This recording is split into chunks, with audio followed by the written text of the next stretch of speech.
जिस घर में बेटियों की चलती है वह घर नहीं बसते। रचना एक मध्यम वर्गीय परिवार से ताल्लुक रखती थी। उसने बीकॉम तक पढ़ाई की थी। उसके परिवार में उसके माता पिता, बड़े भाई मनोज जिनकी शादी हो चुकी थी, अब रचना के लिए रिश्ते देखे जा रहे थे। कुछ लड़के रचना को और उसके परिवार वालों को पसंद नहीं आ रहे थे तो कुछ ने रचना को रिजेक्ट कर दिया था। देखते देखते साल भर गुजर गया। आखिरकार मिस्टर पटेल के बेटे राघव से मिलने के बाद मनोहर जी की तलाश पूरी हुई, क्योंकि लड़का लाखों में एक था। गुणवत्ता और समझदारी में तो कोई मुकाबला ही नहीं था। पढ़ा लिखा तो था ही साथ हर काम में दक्ष और निपुण। रचना के पिता का मानना था कि भगवान तकदीर से छीन सकते हैं लेकिन हाथ का हुनर और विद्या नहीं। अगर बुरा वक्त भी आ जाए तो हमारी बेटी को खाने और पहनने की कभी तकलीफ नहीं होगी। लड़के वालों को भी रचना एक नज़र में ही पसंद आ गई। दोनों परिवारों ने बातचीत करके पंडित जी से मुहूर्त निकलवा कर बात आगे बढ़ाने का तय किया। तब तक लड़की के पिता मनोहर जी और भाई मनोज ने लड़के की छानबीन भी कर ली। छानबीन में सब कुछ ठीक ही था। लड़के को किसी प्रकार की नशे की कोई लत नहीं थी। बस एक ही समस्या थी कि घर में लड़की की शादीशुदा बहन की चलती थी। यह बात आस पड़ोस से पूछने के बाद मालूम हुई। क्योंकि लड़के की मां नहीं थी इसीलिए घर के कोई भी अहम डिसीजन रमेश जी अपनी बेटी से पूछकर ही लेते थे। पर यह बात लड़की वालों को इतनी भी ज्यादा बड़ी नहीं लगी। पूरी तसल्ली के बाद उन्होंने पंडित जी से मुहूर्त निकलवा कर लड़के वालों को फोन कर दिया और दोनों की सगाई कर दी। ठीक 1 महीने बाद शादी थी। दोनों परिवार शादी की तैयारियों में जुट गई। लड़की के पिता और भाई ने उसके दहेज में कोई कमी नहीं रखी। फ्रिज, टीवी, पलंग, अलमारी, वॉशिंग मशीन सब कुछ अपनी हैसियत से बढ़ चढ़कर किया। लड़के वालों ने भी अपनी होने वाली बहू के लिए उसके मनपसंद गहने और कपड़े लिए। शादी में खूब धूम धड़ाका हुआ क्योंकि लड़के वाले और लड़की वालों के खानदान में फिलहाल यह आखिरी शादी थी। लड़की के पिता ने जो भी दहेज का सामान दिया उस दिन तो लड़के वालों ने रख लिया, लेकिन दूसरे दिन ही लड़के की बहन ने कहा कि वॉशिंग मशीन आई है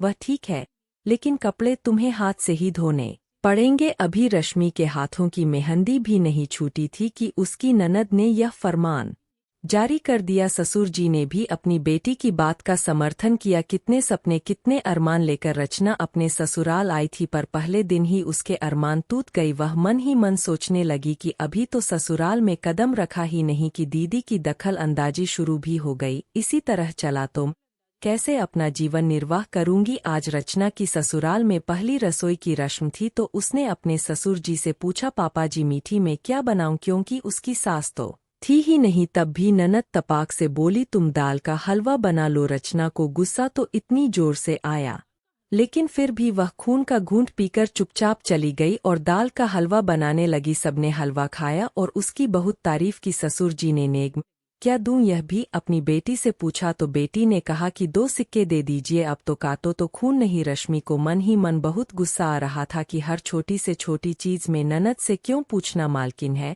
क्या वो हमारे घर की, अब तो यह रोज का ही हो गया। दीपा रचना की ननद महीने में 15 दिन अपने पति और बच्चों को छोड़कर यही पड़ी रहती। हर बात में रोकना टोकना बढ़ते जा रहा था। सारा दिन हाथ धोकर रचना के पीछे पड़ी रहती, एक भी काम में हाथ बटाना तो दूर, बस उपदेशों की गाथा हमेशा चालू रहती। ऐसे मत उठो, ऐसे मत बैठो, पापा जी के सामने घूंघट करके जाया करो। इतना ही नहीं, शादी के 1 हफ्ते बाद ही सारे गहने लेकर अलमारी में रख दिए। एक गहना भी रचना के पास नहीं छोड़ा। रचना को बुरा तो बहुत लग रहा था फिर भी वह चुपचाप ही थी। नई नवेली दुल्हन के कानों में और गले में कुछ तो होना ही चाहिए। रचना के पिता ने भी सोने की फुल सेट डाली थी और उसके ससुराल वालों की तरफ से भी उसे 1.5 सेट मिली थी, लेकिन उसे देखकर ऐसा प्रतीत होता था जैसे वह कोई काम वाली बाई हो। धीरे धीरे रचना की ननद की दखल अंदाजी बहुत ज्यादा बढ़ गई थी। उसे रचना का अपनी पसंद का बनाकर खाना या बाहर से मंगवा कर खाना भी पसंद नहीं आ रहा था। जब वह कुछ बाहर से मंगवा या घर में बनाती तो कहती जो सब खाएंगे वही तुम भी खाओगी, और जब रचना कहती कि दीदी क्या मैं खाना भी अपनी पसंद का नहीं खा सकती तो कहती कि रचना यह सब मैं तुम्हारे भले के लिए कह रही हूँ, तुम फास्ट फूड खाओगी तो मोटी हो जाओगी। रचना का जीना मुश्किल हो गया था। बस सारा दिन नौकरानी की तरह काम करो और घर में पड़े रहो, ना अपने मन का खा सको और ना अपने मन का पहन सको। कहीं पास पड़ोस आस पड़ोस में किसी से बात नहीं करने देती। रिश्तेदारों का फोन आता तो ताल मतोल कर बात नहीं करवाती। हर समय सास बनकर रचना पर अपनी हुकूमत चलाती रहती। अभी शादी को 2 महीने ही हुए थे पर रचना इस तरह मुरझा चुकी थी मानो शादी को 5 साल हो गए हो। रचना अब पूरी तरह से आ चुकी थी, उसका जीना पूरी तरह से मुश्किल हो चुका था। उसने राघव से कहा कि मैंने पिताजी को फोन कर दिया है, मैं अपनी माँ की जा रही हूँ। दीदी की जातियां दिन प्रतिदिन बढ़ती जा रही है, अब और बर्दाश्त नहीं होता। पापा जी भी उन्हें कुछ नहीं कहते, मुझ पर जुल्म डालती रहती है। हर समय ना मुझे चैन से कुछ खाने देती है और ना ही पहनने देती है। आते ही मेरे सारे ने रख लिए। कोई नई नवेली दुल्हन के साथ ऐसा भला कौन करता है। मुझे किसी से बात नहीं करने देती, हर वक्त चाहती है कि मैं घर में 4 दीवारी में बंद रहूं। राघव ने कहा, तुम ठीक कह रही हो, मैंने भी देखा है। दीदी को बहुत समझाने की कोशिश भी की लेकिन वह समझने के लिए तैयार ही नहीं। अब कुछ ना कुछ कड़ा कदम उठाना ही पड़ेगा। मैं बस चुप इसलिए था क्योंकि मैं अपने पिताजी का इकलौता बेटा हूँ। आज अगर मैं उन्हें बुढ़ापे में अकेले छोड़कर जाऊंगा तो दुनिया मुझे भी बुरा भला कहेगी और उन्हें भी। लेकिन अब बहुत हो गया मेरा, आखिर तुम्हारे प्रति भी तो कोई फर्ज है।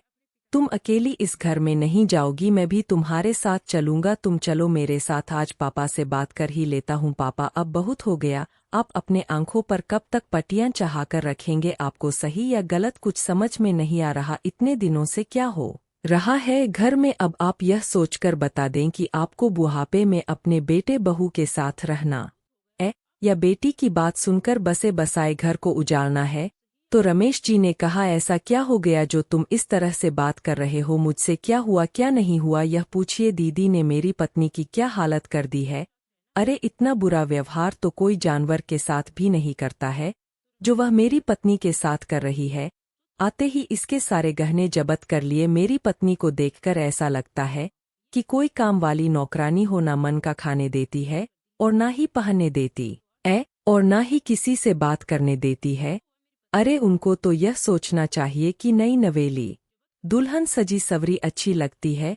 अगर उनके ससुराल में उनके ननद भी उनके साथ ऐसा ही करती तो। यह सब सुनकर दीपा बोली, मुझे क्या पड़ी है, वह तो घर में माँ नहीं है। इसके लिए पापा ने ही मुझे सब जिम्मेदारी दी है, इसीलिए मैं तो बस अपनी जिम्मेदारी निभा रही थी। आप इसे जिम्मेदारी निभाना कहती है, आप तो जिम्मेदारी नहीं निभा रही थी, आप तो लम कर रही थी। खैर छोड़िए पापा, दीदी से ज्यादा बकवास करने का कोई फायदा नहीं है। जब तक दीदी की दखल अंदाजी यहाँ चलेगी हमारा रहना मुश्किल है। आप मेरी पत्नी की गहनी दे दीजिए और सोचकर बता दीजिए। मैं आपको 1 महीने का वक्त देता हूँ कि आप हमारे साथ रहेंगे या नहीं। इतने में रचना के पापा भी आ जाते हैं और कहते हैं कि दामाद जी बिल्कुल सही कह रहे हैं। जिस घर में बेटियों की चलती है वह घर कभी नहीं बसते। आप एक बार ठंडे दिमाग से सोचेगा जरूर कि आप गलत कर रहे हैं या सही। समधी जी आप यहाँ अचानक नहीं, मेरी बेटी ने मुझे बुलाया है। मैं तो बहुत पहले ही आना चाहता था पर मेरी बेटी ने मुझे रोक दिया क्योंकि हमने अपने बच्चों को संस्कार ही ऐसे दिए हैं कि वह जब तक पानी सर से ऊपर ना हो जाए बर्दाश्त करते हैं। आप लोगों ने मेरी बेटी की क्या हालत कर दी है, सिर्फ 2 महीने में। अरे हमारे घर में भी बहू है लेकिन हमारे भगवान भी जा मानते हैं। हमने हमेशा उसे अपनी बेटी ही माना है। आपने तो बहू को बेटी समझना तो दूर, उसे बहू भी नहीं समझा, उसे नौकरानी बनाकर रख दिया। मुझे तो शर्म आती है समधी जी आपकी सोच पर। खैर छोड़िए, आपसे कुछ आशा करना ही बेकार है। रचना बेटा चल जल्दी से अपनी पैकिंग कर ले, मैं तेरा बाहर इंतजार कर रहा हूँ। तब राघव ने कहा, पापा आप मुझे अपने साथ नहीं ले जाएंगे। तो मनोहर जी ने कहा, क्यों नहीं बेटा, यह तो हमारी खुशनसीबी है कि हमारी बेटी को इतना अच्छा पति मिला है जो उसके सुख दुख में उसके साथ है। तो पापा जी बस 10 मिनट का वक्त दीजिए, सिर्फ आपकी बेटी ही नहीं बेटा भी आपके साथ चलेगा, ठीक है बेटा। राघव अपने पिता से, पापा आपसे आखिरी बार पूछ रहा हूँ, क्या आप दीदी को घर का प्रधान बनाकर घर को तोड़ेंगे या अपने बेटे बहू के साथ रहेंगे। तो रमेश जी ने कहा कि जो जैसे चल रहा है वैसे ही चलेगा, ठीक है जैसे आपकी मर्जी। मेरी पत्नी के गहने दे दीजिए। तो रमेश जी ने अपनी बेटी से कहा कि बहू जो अपने मायके से लाई थी वह रूपेश को दे दो। तो राघव ने कहा कि सिर्फ मायके वाले ही क्यों, ससुराल वाले क्यों नहीं? तो रमेश जी ने कहा ज्यादा सवाल जवाब मत करो, कहा ना नहीं मिलेंगे। तो राघव ने कहा ओ यह आग भी दीदी की लगाई हुई होगी। खैर छोड़िए, जब भी आपको लगे कि आपने गलत किया अपने बेटे बहू के साथ और आपको प्रायश्चित करना हो तो हमारे घर के दरवाजे हमेशा आपके लिए खोले हैं। चलता हूँ दोस्तों, यह कहानी नहीं हकीकत है। अक्सर बहुत से घरों में ऐसा होता है जहाँ बेटियों की चाह जिसके कारण घर टूट जाते हैं।